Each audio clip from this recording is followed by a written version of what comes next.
Hey everybody, welcome to Crack a Pack Tuesday, number 73 on the Mana League. I'm John as always, and we have our last pack of Eldritch Moon.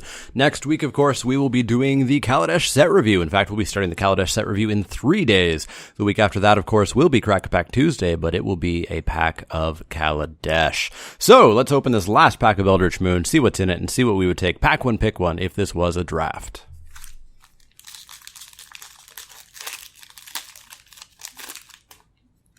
Up first, we've got ourselves a Waxing Moon. 1 and a green for an instant. Transform up to 1 target werewolf you control. Creatures you control gain trample until end of turn. Nope. I don't care what anybody says. This is not a playable card. It's just not. The red-green werewolves deck is fine without this card. You would much rather just have a creature. Yes, I'm sure you've won games by flipping a werewolf way earlier than you should have, and that's great. But you've also probably lost a billion games where this card did nothing. It's not good. Please don't play it. Never, ever, ever first pick it. Up next is Borrowed Grace. 2 and a white for an instant. Escalate 1 and a white. Choose one or both. Creatures you control get +2/+0 until end of turn. Creatures you control get +0/+2 until end of turn. This isn't great. It's fine. You would never first pick it. This is much more a mid to late pack pick. It's just a card that you need to know exists because people do play it, and you should probably play it in many of your white decks, but it's just not a high pick. It's a combat trick, and combat tricks are almost never a high pick. Borrowed Grace? Nope. Next pick is Drag Under. 2 and a blue for a sorcery. Return target creature to its owner's hand. Draw a card. I love Bounce. This is Bounce. I love this card. It's 100% first pickable. It does tend to be first picked in weaker packs. Not necessarily most packs will this be a first pickable card, but it can stay in the question, and you should play every copy of this that you have. It's a solid card. It's just a huge tempo play. I love it. You should love it too.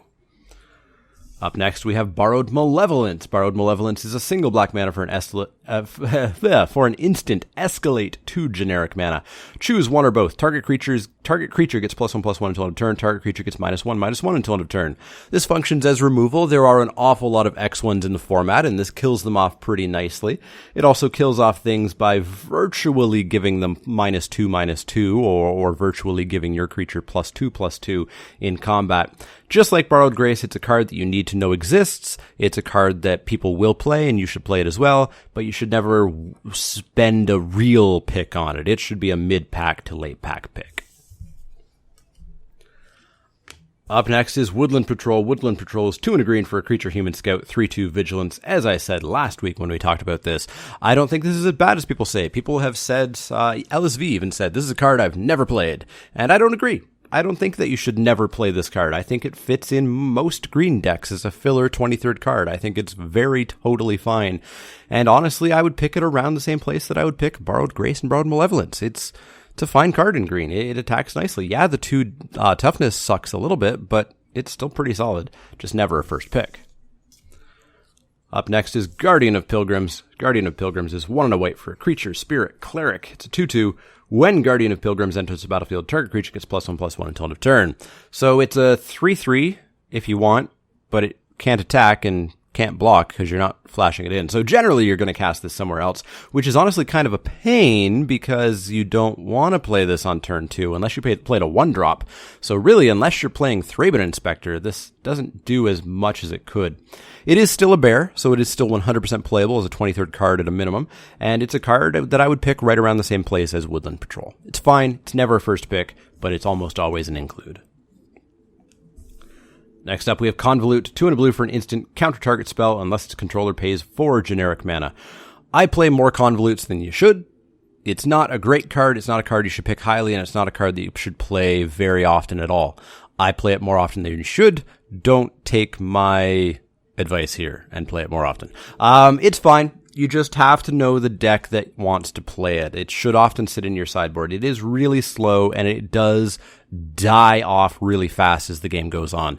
Once your opponent hits like 4 or 5 mana, you're never casting this. You can cast it, and then your opponent can just pay the 4 mana for it. So be careful with Convolute. Don't do as I do as I say. Play this less often than I do, but I'll still play it a fair bit because I do like it. I do like playing blue kind of tempo, things like that. Next up, we have Make Mischief. Make Mischief is 2 and a red for a sorcery. Make Mischief deals 1 damage to target creature or player. Put a 1/1 red devil creature token onto the battlefield. It has, when this creature dies, it deals 1 damage to target creature or player. I had a brief renaissance with this card. I started playing this card way more often. Part of that was because I started drafting blue-red spells a few times, basically forcing it at my local store. One time it worked, one time it very much did not work. But Make Mischief was a huge part of that because it was a creature that was actually a spell. Outside of that deck, I don't think you should play this card. It's just not good enough. It does so little at sorcery speed. If it was instant speed, it would be way more playable, but at sorcery speed, just no. Not a first pick, not a high pick, barely playable at all. Up next is our first uncommon, which I believe means we have a rare? Or like a rare flip or possibly a foil flip, because I think that was card number 9 here? Anyways, Nephalia Academy is a land. It's an uncommon. If a spell or ability an opponent controls causes you to discard a card, you may reveal that card and put it on top of your library instead of putting it anywhere else. Tap, add colors to your mana pool. No, just absolutely not in limited in any way, shape, or form. I assume this is meant to be like anti-Thoughtseize protection. So your opponent's Thoughtseizes are turned off because if they force you to discard the card, they just put it on top of your library. That's not a thing in limited. That's not a thing to care about. You should never, ever, ever, ever play this card in limited. Ever. It should be last pick in this pack. Up next, we have a Vexing Scuttler. Vexing Scuttler is 8 generic mana for a creature Eldrazi Crab. It's a 4/5, but you're probably, hopefully, not going to cast it for 8. You're going to cast it for 6 and a blue to emerge it. When you cast Vexing Scuttler, you may return target instant or sorcery card from your graveyard to your hand. This is a fine creature. If you cast it on turn 4, like you hope most of your emerged creatures do get cast, then it's a 4/5 on turn 4, which is going to block and attack very, very, very well. And you might get back a Just the Wind or a Jace's Scrutiny or something like that, perhaps. Some instant that you already used early on. Later in the game, you can get back even better things like a Murder or a Certain Death or some flat-out removal like that. It's a solid enough card. I would never first pick it, though. It's certainly not one of the better blue-green emerge creatures. It's no Wretched Gryff, that's for sure. But I don't think it's in the first pick consideration, really. It's a high-ish pick, but not first pick. This one is first pick, Faith Unbroken. 3 and a white for an enchantment aura. Enchant creature you control. When Faith Unbroken enters the battlefield, exile target creature an opponent controls until Faith Unbroken leaves the battlefield. Enchanted creature gets +2/+2. This is solid. This is really solid. This might also be a card that I was wrong about. I don't remember how down I was on this, but I was down on it. I think I said it was still pretty good, though. Turning any creature you want into a Banisher Priest is pretty darn good, plus getting +2/+2 is really, really solid. You should play Faith Unbroken every time you have it. You should pick it every time you see it. It's just a really, really, really good card, and certainly is in consideration for our first pick. What's not in consideration for our first pick is Coax from the Blind Eternities. 2 and blue for a sorcerer. You may choose an Eldrazi card you own from outside the game, meaning in your sideboard, not just any Eldrazi you own physically, legally. Or in exile, reveal that card and put it into your hand. Nope, you should never play this. If there's an Eldrazi that's so good that you want to run out and get it with this card, it should be in your deck already. So do not ever play Coax from the Blind Eternities. Up next is Villadin Pack Outcast. 4 and a red for a Werewolf Horror. Trample. Pay 1 red to give it +1/+1/-1. +1/-1 until end of turn. Pay 5 red to transform it to 4/4. Becomes a 5/7 with Trample and colorless fire breathing. We talked a lot about this last week. A lot of people think this card's amazing. I don't think it's amazing. I think it's good. But I don't think it's amazing. I don't think it's something you would ever first pick. Some people say you do. I am not one of those people. And we do, in fact, have a rare flip. We have Bruna the Fading Light. Bruna the Fading Light is 5 white for a legendary creature, Angel Horror. She's a 5/7, and when you cast Bruna the Fading Light, you may return target angel or human creature card from your graveyard to the battlefield. She has flying, she has vigilance, and of course she melds with Gisela the Broken Blade to become half of Brizella, Host of Nightmares. Bruna's fine, but really expensive. Really expensive. You need to be a really controlling late game deck to justify playing Bruna.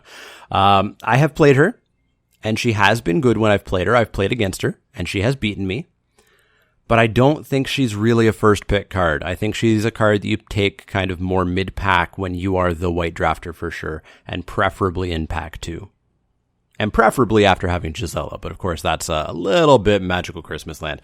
Yeah, Bruna's fine, but she's just so expensive you can't justify casting her, and I don't think that she beats out Faith Unbroken here. I think Faith Unbroken is just the clear winner here, but you can definitely let me know in the comments down below what your pick would have been. Would it have been the Faith Unbroken? Would you have gone for Bruna, Drag Under? Are you on Team Villadin Pack Outcast? Let me know in the comments down below and in the poll in the top right-hand corner.